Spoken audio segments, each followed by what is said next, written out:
históricos.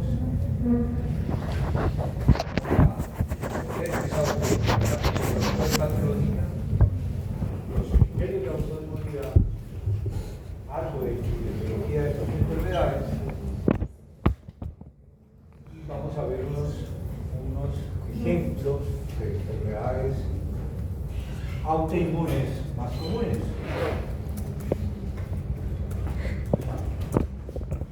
Es un grupo heterogéneo de enfermedades en los cuales el sistema inmunitario está involucrado en la causa de estas enfermedades, con su mantenimiento, perpetuación.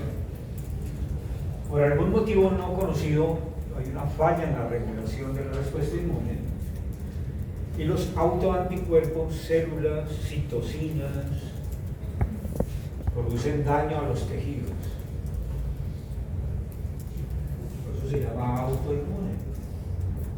Se reconocen unas 100 enfermedades diferentes. Aquí hay un poco de discusión, algunas piensan que no son autoinmunes, otros que sí, aquí hay un poco de todo. Pero en general se reconocen cerca de 100. Son enfermedades crónicas, con tendencia a perpetuarse, a producir daño y secuelas, les producen bastante carga económica sobre la sociedad y de la persona y de la familia. Ha habido bastantes avances para comprender la autoinmunidad.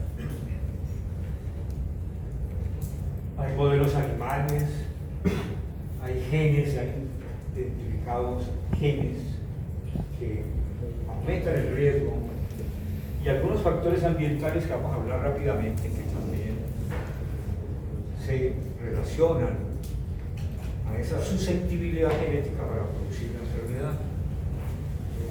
También ha habido tratamientos diferentes, el diagnóstico se ha mejorado. El concepto de autoinmunidad es relativamente nuevo. Más o menos en 1990, por Ellis, que descubrió los anticuerpos, premio Nobel, no encontró ninguna evidencia que existieran enfermedades autoinmunes o que el cuerpo se atacara. Él hablaba de horror autotóxico a esa posibilidad, de algo horroroso que hubiese autoinmunidad, porque no encontró debido a los pocos desarrollos tecnológicos. En 1904, este señor, que descubrió los grupos sanguíneos, demostró que es una enfermedad autoinmune por primera vez, que fue una enfermedad conocida como hemoglobinúria paroxística nocturna, porque encontró anticuerpos contra el glóbulo rojo. Sin embargo, este desarrollo de investigación no continuó más o menos unos 30 años después. Waller encontró un anticuerpo relacionado con la artritis reumatoide, que llamó factor reumatoide. De ahí en adelante empezaron a desarrollarse técnicas, conocimientos, investigaciones sobre el tema de la autoinmunidad. Y en esta década, del 55 al 65, 70 años, 60 años, este concepto de autoinmunidad es reciente, relativamente reciente. Se fueron desarrollando todas las técnicas e investigaciones para hacer posible ya el conocimiento de la enfermedad como tal y comprender un poco la autoinmunidad.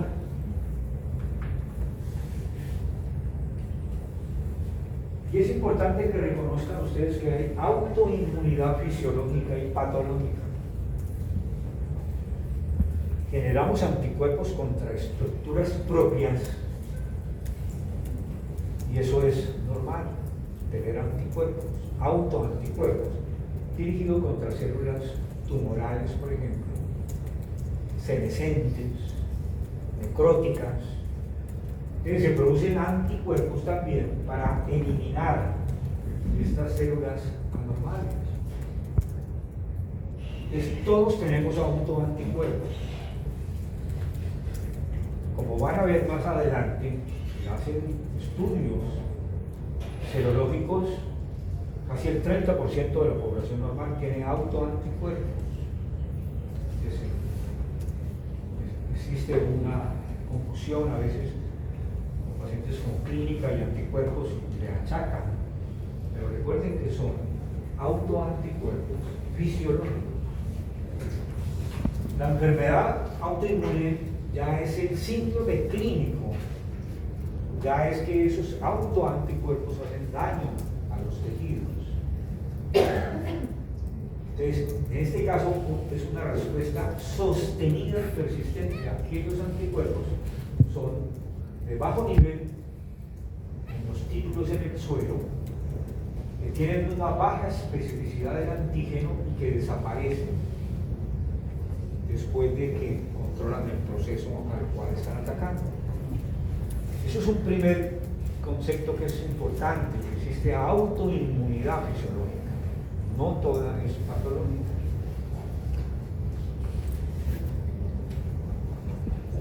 Ya sabemos que la enfermedad autoinmune comprende aquel grupo de enfermedades que ocurren por un daño a los tejidos, por la presencia de anticuerpos, citocinas y células que desarrollan la enfermedad.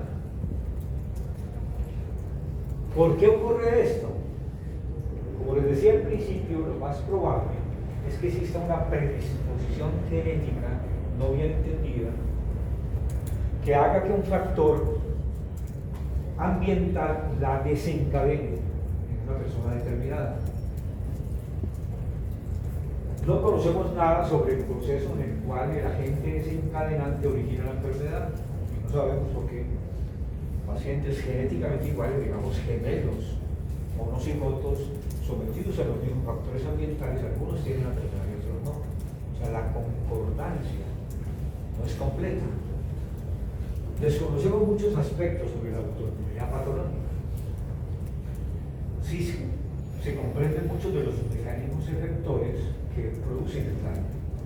Y se han clasificado, para entenderla bien, en enfermedades órgano específicas, o sea, que afectan un solo órgano o tejido, y aquellas que son multisistémicas. Es una clasificación entonces, enfermedades órgano específicas. Digamos, la tiroiditis de Hashimoto es una enfermedad autoinmune donde hay daño sobre una célula productora de hormonas. La anemia perniciosa de los anticuerpos se dirige contra una determinada especificidad antigénica en la célula, en el glóbulo rojo, específicamente contra la vitamina B12. La enfermedad de Addison es una enfermedad específica de un tejido. Y aquí hay una transición en enfermedades que son órganos específicas, pero tienen compromiso ya de otros tejidos, como la cirrosis biliar primaria, colangitis biliar primaria, se llaman ahora, o hepatitis autoinmune. Y aquí, hacia el fondo de la tabla, existen enfermedades difusas del tejido conectivo autoinmune que afectan todos los tejidos. Uno de los ejemplos es el lupus eritematoso sistémico, o la artritis reumatoide que comentaba más temprano esta mañana, que produce enfermedad articular, pero también produce anemia, nódulos subcutáneos, escleritis, epiescleritis, etcétera, etcétera.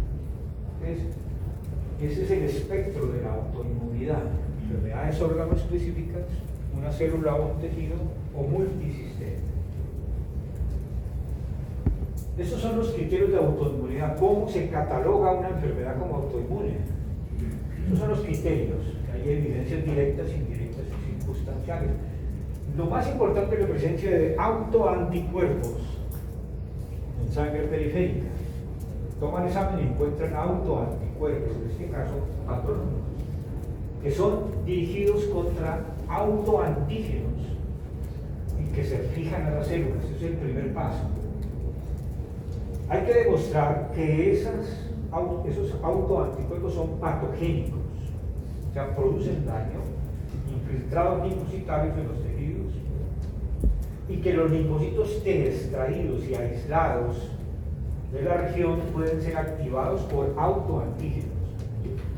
Hay modelos experimentales, hay lupus murino, artritis murina, para explicar. Es muy común que se asocien a otras enfermedades autoinmunes y hay una respuesta con el tratamiento inmunosupresor. Como ustedes ven, hay muchos de los criterios para explicar la autoinmunidad. Por eso algunos investigadores no están de acuerdo con algunas enfermedades que sí, que parece, que no, que está así. Entonces, por eso es que cuando uno revisa la epidemiología, entre el 80, 90, 100, yo puse 100, pero hay investigadores que dicen que solamente son 80. Las enfermedades reumáticas autoinmunes, perdón, porque algunas no completan los criterios de forma total. Aquí están las enfermedades autoinmunes más comunes en el Hospital Universitario de Bucaramanga. Este fue un trabajo publicado con un residente, que hicimos con un residente, egresado de la UES, chartista de la UIS, cardiólogo, creo que en Medellín, sobre la autoinmunidad en el Hospital Universitario de Santander. Recogimos todas las historias clínicas de pacientes con autoinmunidad, ahora volvemos a ver un poco. Son procesos crónicos, muy complejos, una amplia variedad de enfermedades. Se afectan la tiroides, la célula hepática, el sinovia, el glomérulo, que son muy diferentes en el espectro clínico también. Las manifestaciones son muy variadas. El diagnóstico se demora. ¿Cuánto se demoraba el paciente en acudir por primera vez al reumatólogo de artritis reumatoide? 6 meses. 25 semanas, ¿cierto? Imagínense lo que se demora un paciente en llegar con una enfermedad autoinmune. Esto genera alto impacto social, muchos costos económicos y sociales y afecta la calidad de vida. Algunos dicen que hasta el 10% de la población del mundo tiene una enfermedad autoinmune, pero los más conservadores dicen que entre el 3 y el 5%. Algunos dicen que más. Inclusive hablan de que la arteriosclerosis es una enfermedad inmune. Entonces, en eso hay mucha discusión. Pero la incidencia ha venido aumentando con los últimos años. Es un estudio publicado en este journal que ha visto antes y después de 30 años y se ha visto que aumenta, a pesar de que el ambiente es similar. Entonces, ¿qué está pasando? No comprendemos bien. Lo que sí sabemos también es que la prevalencia de anticuerpos antinucleares también ha venido aumentando con el tiempo. No quiere decir que todos son patológicos, pero sacan suero de pacientes en esta época, 11 hasta el 91, del 99 al 2004 aumentó un poquito y casi 16% en la misma población aumentó la presencia de anticuerpos, que es, digamos, el criterio más importante, pero no necesariamente patológico. Por lo menos han aumentado la presencia de anticuerpos en la población. ¿Qué está pasando? Estímulos ambientales. No sabemos. Es una enfermedad bastante frecuente. Entre 14 y 23 millones de estadounidenses en el 2014 tenían una enfermedad autoinmune. Miren la enfermedad cardíaca, casi igual, 22 millones. El cáncer, mucho más que el cáncer. Y la mayoría son mujeres. Tampoco se entiende por qué. Hay algunas teorías, pero la autoinmunidad es un problema relacionado con el género. Volviendo acá, la artritis reumatoide en este caso, digamos, el porcentaje más elevado de prevalencia, seguido de psoriasis, Graves, púrpura trombocitopénica autoinmune, lupus por acá, diabetes mellitus tipo Guillain-Barré, Hashimoto, Sjögren, anemia hemolítica, colitis, benficomiastenia. Aquí hay una lista de las enfermedades más frecuentes. En este caso, encabeza la artritis reumatoide, que ya revisamos un poco esta mañana, y la psoriasis. Pero las enfermedades de tiroides son muy comunes. El Hashimoto y el Graves. Hay un concepto también importante de esto, es que muchas de las enfermedades Varias enfermedades autoinmunes se presentan en el mismo paciente, se llama poliautoinmunidad. Tienen lupus y tienen Sjögren. Tienen lupus y tienen hipotiroidismo autoinmune. Entonces se asocian en la misma persona. Se llama poliautoinmunidad. Y hay también autoinmunidad familiar, o sea que en la misma familia hay varias enfermedades autoinmunes. Una tiene lupus, la tiene artritis reumatoide, la otra hipotiroidismo. Pero hay unas en que la misma enfermedad autoinmune ocurre. Yo conozco familias con 3 madre y 2 hijos con lupus sistémico. Se llama autoinmunidad. Entonces parece, según los autores, tener un origen común. Bien, ¿cuáles son los factores asociados? Son múltiples los factores asociados que se han involucrado en el proceso de la autoinmunidad. No hay una causa directa, que la autoinmunidad la es bien desconocida. Pero parecen participar, sumándose factores genéticos, epigenéticos, la raza, la edad, factores inmunológicos y hormonales, lo que se llaman la ecología autoinmune. Factores genéticos, inmunológicos, hormonales y ambientales producen la enfermedad autoinmune cuando se asocia. Se le ha echado la culpa a todo: infecciones, virus, radiaciones ultravioletas, tabaco, muy fuertemente relacionado con la autoinmunidad. El estilo de vida, factores sociales también. Dicen que la gente con estratos socioeconómicos bajos, expuestos a problemas de agua, nutrición y exposición a gérmenes y todo, tienen menos autoinmunidad.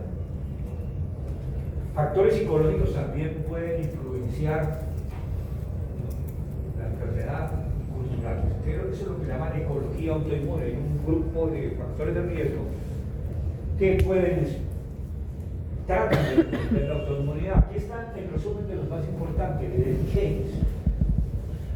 Hay unos genes que se relacionan con la enfermedad autoinmune, como los del complejo mayor de pero específicamente el HLA27, que ocurre en el 90% de los pacientes con anquilosante. Más o menos 50% de pacientes con artritis reactiva. Este es el más fuerte de los genes relacionados con la autoinmunidad. 90% de los pacientes con espondilitis anquilosante aquí en Colombia portan una HLA-B27, pero hay otras asociaciones menos fuertes. Con el lupus no alcanza el 10-15%. Se le ha echado la culpa a muchos medicamentos, y hay medicamentos como la hidralazina, isoniazida y el alfa-metildopa que producen lupus. Anemia hemolítica asociada también a estos eventos. Entonces, son drogas que prácticamente no utilizamos en la asociación de la isoniazida.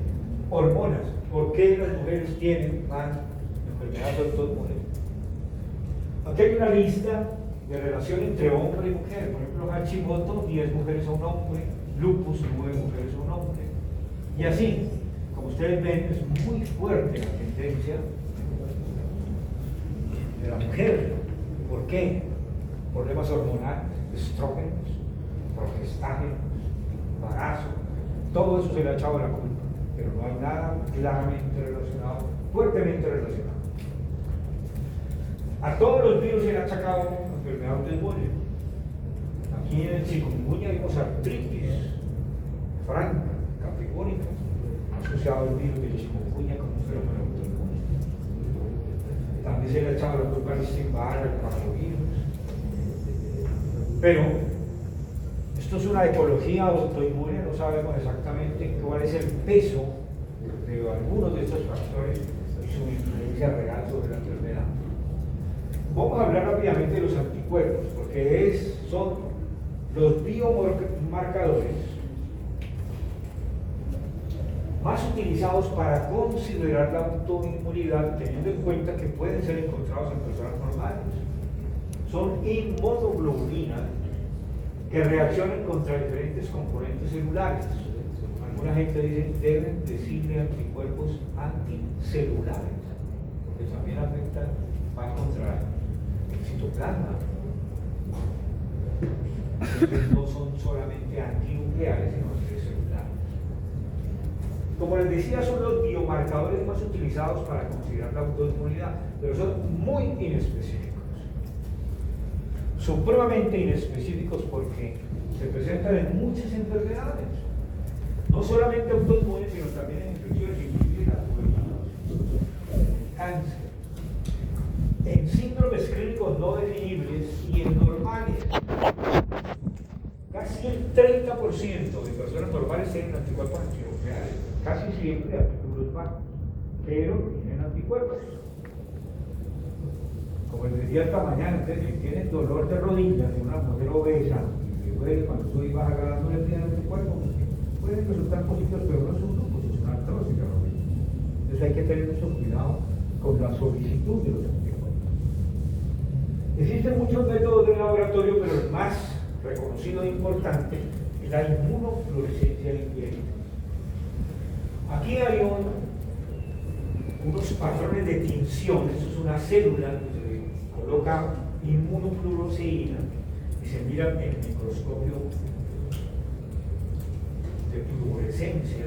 Y aquí, por ejemplo, este es un patrón en anillo muy particular de lupus, y hay anticentrógeno, aquí hay homogéneo.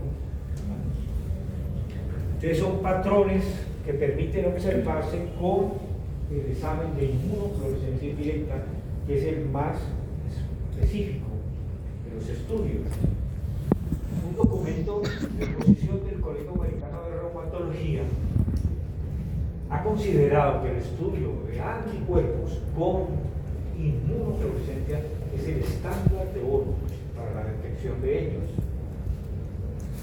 Informa el patrón y el título, y muchos de estos, como ocurre acá, pueden servir para describir algunas enfermedades. Por ejemplo, esto es típico de lupus. Pero un homogéneo también sirve, pero ahí hay entrecruzamiento en varias de los patrones. Hay un consenso internacional de patrones de anticuerpos antinucleares que nos han clasificado en negativo, nucleolares, citoplasmáticos y tónicos. O sea, no son antinucleares estrictamente, sino anticelulares. Ya existen unas estrategias para evaluar mediante inteligencia artificial que le pasan los exámenes y ellos pueden detectar si tienen o no tienen el patrón. Ya no necesitan mucho de humano para eso. ¿Cuándo solicitarlos? Esto es muy importante. Hay que hacerlo cuando el paciente presente manifestaciones clínicas de una enfermedad autoinmune. Eso no lo utilicen porque se van a confundir. Recuerden que hasta el 30% de la población normal lo tiene. Entonces se confunde. Porque tiene dolor articular y anticuerpos, eso no necesariamente no. Aquí dice, este estudio, varios países encontraron positivos los anticuerpos en normales, 31.7% de personas normales eran anticuerpos antinucleares. Entonces, claro, los bajos casi todos, pero mira, el 3%, un poco más, los elevados. ¿Cuándo sospechar autoinmunidad? Aquí hay una lista que se las voy a dejar naturalmente para pasar un poco más rápido. ¿Cuándo sospechar autoinmunidad? Dolor, hinchazón articular, que sea que anticuerpos, factor reumatoide son anticuerpos o anticitonina. Debilidad muscular, que es sospechar para el reumatoide o una polinosis. Sequedad ocular, sobre. Vasculitis, glomerulonefritis, úlceras, boca repetitivas, un Raynaud. Recuerden el padecimiento de las manos, una trombosis. Pacientes que no se explica la trombosis, se expresaron anticuerpos antifosfolíticos, pérdidas fetales, un síndrome que es prolongado, hay que buscar, la causa puede ser una autoinmunidad. Esclerodermia, acabamos de ver un paciente con esclerodermia en la mitad. Bien. Entonces, ¿cuántos son útiles? Solos son insuficientes, o sea, solo y ningún síntoma no sirve para nada, sino para asustar al paciente. No tienen tengo algo, no tiene nada. Solo no sirve, hay que hacerlo sin contexto. Ayudan a establecer el diagnóstico cuando existen datos clínicos de una enfermedad autoinmune o descartan. Ustedes tienen lupus, sospecha de lupus, si tienen anticuerpos negativos, no es lupus.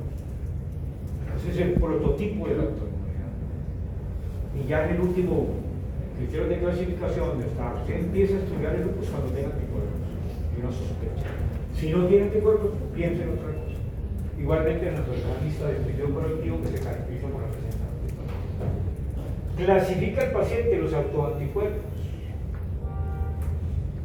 y estudia el potencial daño. Por ejemplo, el DNA nativo, anticuerpos contra el DNA nativo pueden asociarse a glomerulopatía. Tienen muy baja especificidad, sin clínica no deben usarse. Es que hay gente que utiliza para el tamizaje, no voy a ver cómo está. Sí, le voy a pedir un perfil reumático, un perfil reumatológico, no para nada.